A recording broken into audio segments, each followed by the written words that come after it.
Dave. More now on the story we told you about at the top of this newscast, a shooting involving Columbus police officers. It ended with one man dead. This comes a little more than 2 weeks after an officer shot and killed a 13-year-old during a chase. Now, this shooting happened just after 10:30 this morning at a home on Knollwood Drive East. 5 minutes later, the man was pronounced dead. Tonight, NBC4 team coverage of this developing story. Tyler Carter spoke with people in that neighborhood who heard the shooting. But first, Ted Hart just heard from police within the hour. He's live now with the latest details from investigators. Ted? Well, and Colleen, we are on Walshire, where Walshire meets Knollwood, and this is what the situation has looked like throughout the day today. And what happened here shortly before 11 this morning is directly connected to a violent homicide that happened early this morning. Investigation gathered overnight at the scene of the homicide on FOUNTAINVIEW Court, where 21-year-old Damian Wade was shot and killed, led officers here to Knollwood this morning. SWAT was here along with a canine team, and they were setting up containment around a home where they believed the homicide suspect was. When the suspect then came out of the house and started walking down the street, officers saw that he had a gun. Sergeant Rich Weiner describes what happened next.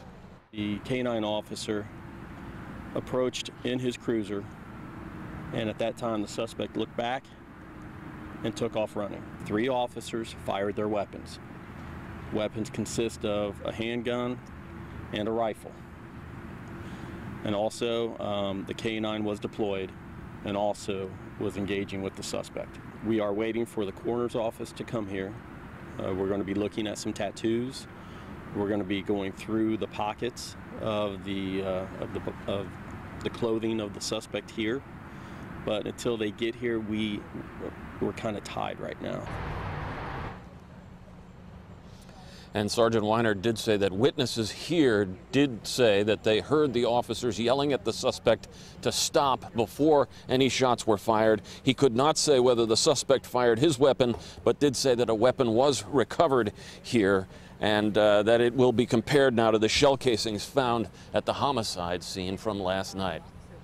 Live on Walshire at Knollwood, Ted Hart, NBC4. Thank you, Ted, for that update. And as Ted said, police went to that house on Knollwood Drive in connection with that overnight murder at an apartment complex less than 2 miles away.